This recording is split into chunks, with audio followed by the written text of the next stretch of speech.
Babylonians, because of the disobedience of the people, came down to the temple and took it all.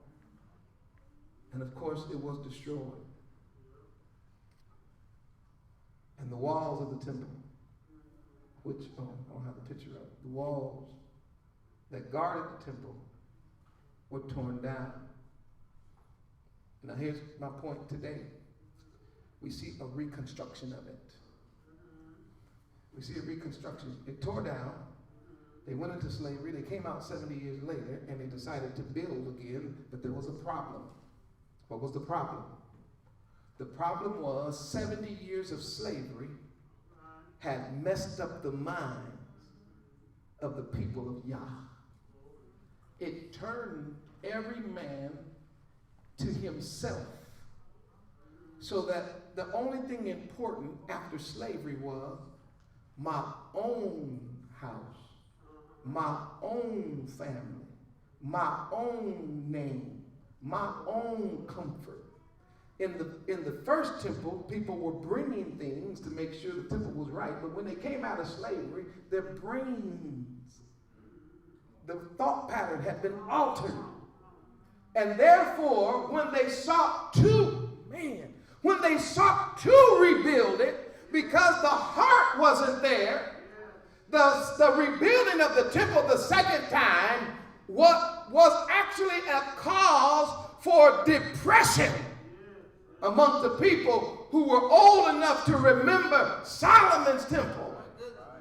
And it's not far-fetched, because if a fellow was 10 or 15 years old when they went into slavery, they was there for 70 years. If he lived through it, he was only, 85 years old, 90, and it's not odd for folk to live to be that old. Elboy's on his way right now.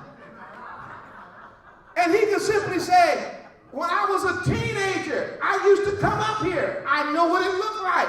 And this thing that they're doing now, it's almost depressing. And the Bible says they sat down and wept when they remembered the glory of the original temple. They said, this ain't the way it was, brothers. And everybody was saying, but it's so nice. There's something, y'all, it ain't right. And so the Most High speaks to Haggai, and the question really was, I don't understand how you all asked for a temple. I didn't ask for one in the first. You wanted it, then I granted it. Now that I brought you back out of slavery, and you get a chance to rebuild it, you will rebuild your own house first while mine goes to waste. You'll panel your house while mine goes to waste. You make sure that the plumbing and the light is on every week. You got cable TV going all through your house, and my house is nothing. Falling apart. This is strange. I'll tell you what I'm going to do. Remember I told you as the temple goes, as the people, so goes the temple. He says, what I'm going to do is, I'm going to do you like you do in the temple. You're going to go work and make money, and as soon as you pull it out your pocket, I'm going to blow on it. Which means I'm going to blow it out your hand. You ain't going to be able to get it. You're like, where did my money go? I just got paid. Then some Hebrew going to get smart. Say, well, what I'll do is, I'll just keep it in my pocket. I'll just keep it in my bag. He said, go ahead. Because everybody who puts it in the bag, which is like a bank, he said, it'll be as though you put it in bags with. Anybody here know that the Hebrews are suffering right now because of bank fees? Those are called holes. $35. You didn't have but $110 in there in the first place, and you bounced a $5 check, you overdraft $5 because you went to fast food, and it cost you $35 in fees.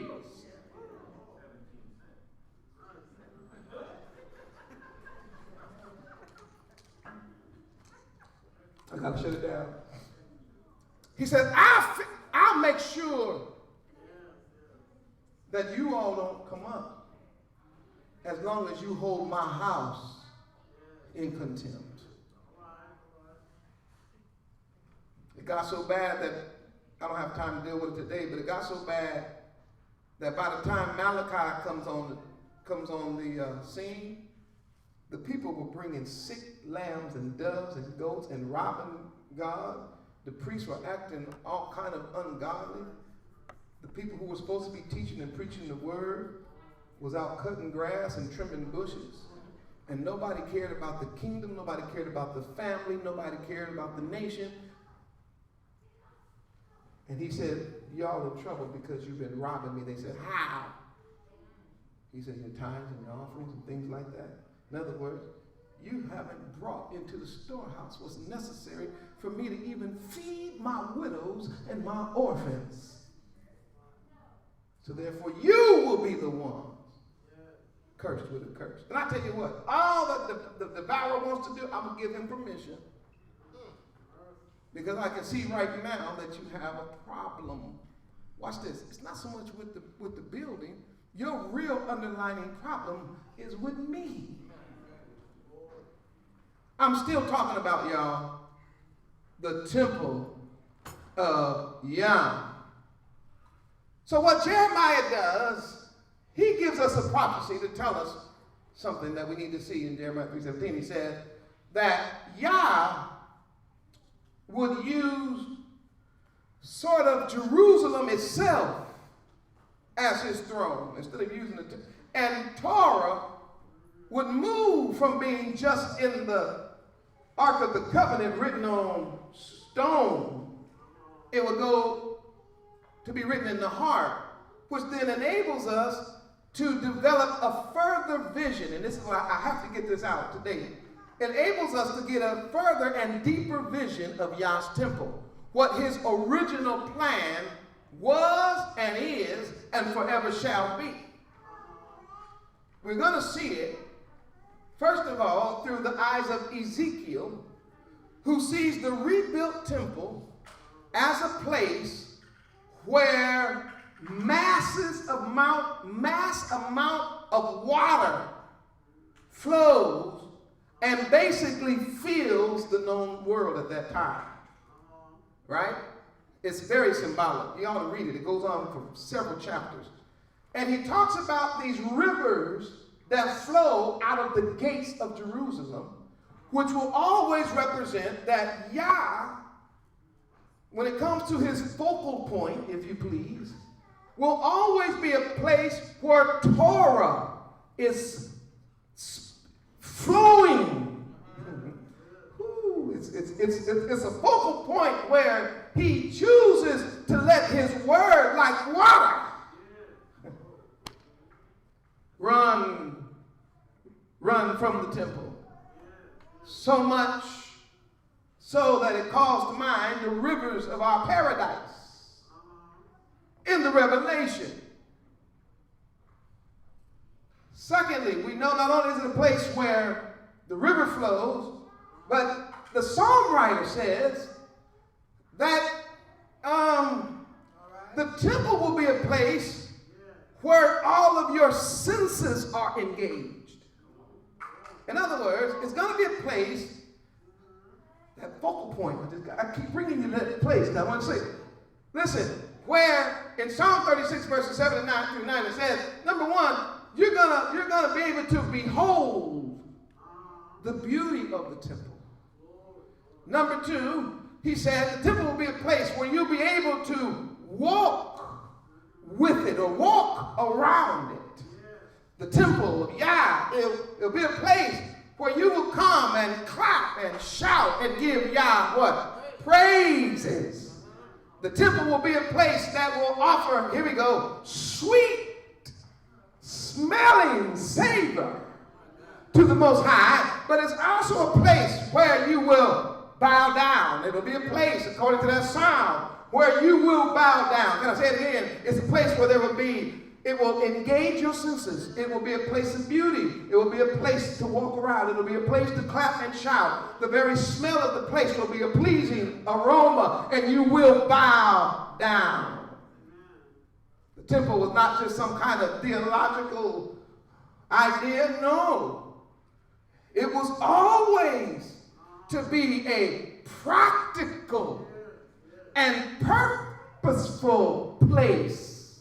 Remember, I told you, it was not about form, It was about function.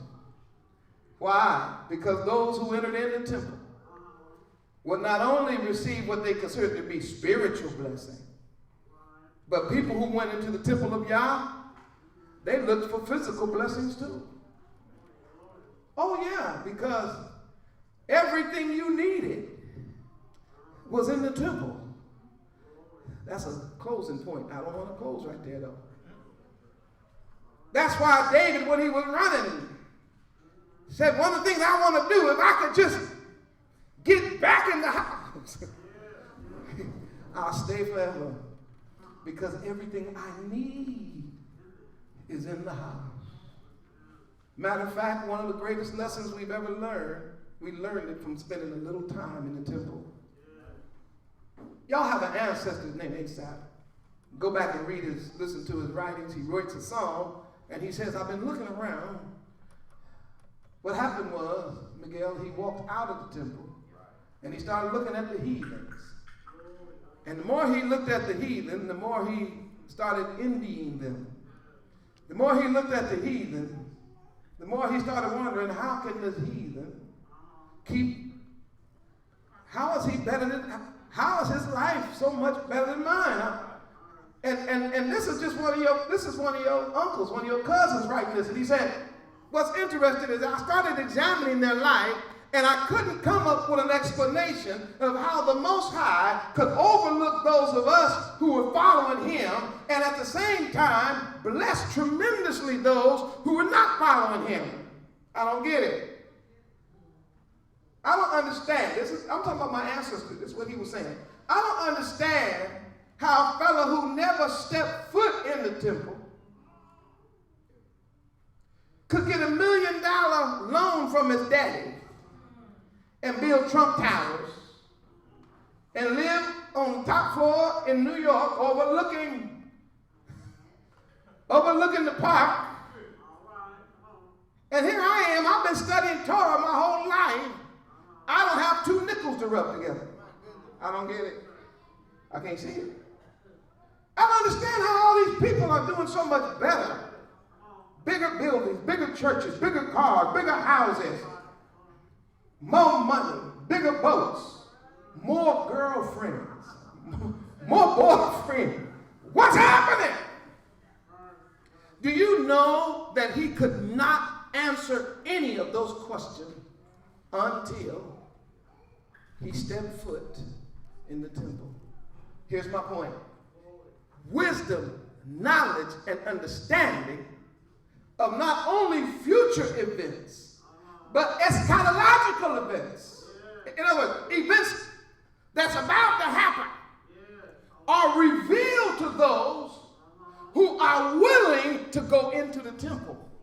He said, I was all confused, man. I thought the wicked was going to win. When I stepped in the temple, I said, oh my goodness, they don't win. What happened? I don't know what happened in there, but I know he was shown something. I know he saw something. He said, I saw their end. So guess what? A lot of times, if you stay disconnected from the temple, you're disconnected from the ultimate end. And therefore, you start living the now as though this is the end. But this ain't the end. And you won't know that unless you spend a little time. I told you in the temple. In the final analysis, we know that YAH takes pleasure in the place and he delights in his holy place. Now I want to deal with this and I'm done. Y'all been so kind. Quickly, we got to look at Yeshua. We got to look at Rabbi Shaul Paul. We got to look at the Hebrew Israelites. The Hebrew Israelite belief that the temple was a religious, cultural, and national center. Indeed, the temple was a microcosm of the relationship that the people had with the Most High YAH. In other words, the power of the temple as a symbol is especially seen in its ability to continue, I'm talking about the influence and power, even after the temple is destroyed. Wait a minute, if the temple's influence is only wood and silver and gold You know what I'm saying? And stone. Watch this. How then can it still be having influence today? Why are we here on this day? Why are we rejoicing on this day? Why are we celebrating? Why are we looking forward to the ultimate gathering of Yah's people? Because we know that as great as that temple is, it's not the ultimate expression of the temple. It is a expression. See, tearing the temple down didn't necessarily mean that it tore the temple down. Okay, I'm sorry. That's too deep for y'all. Yeshua got here. When Yeshua got here, when he was about 30 years old, 29, he went to Jerusalem and he noticed something was going on in the temple.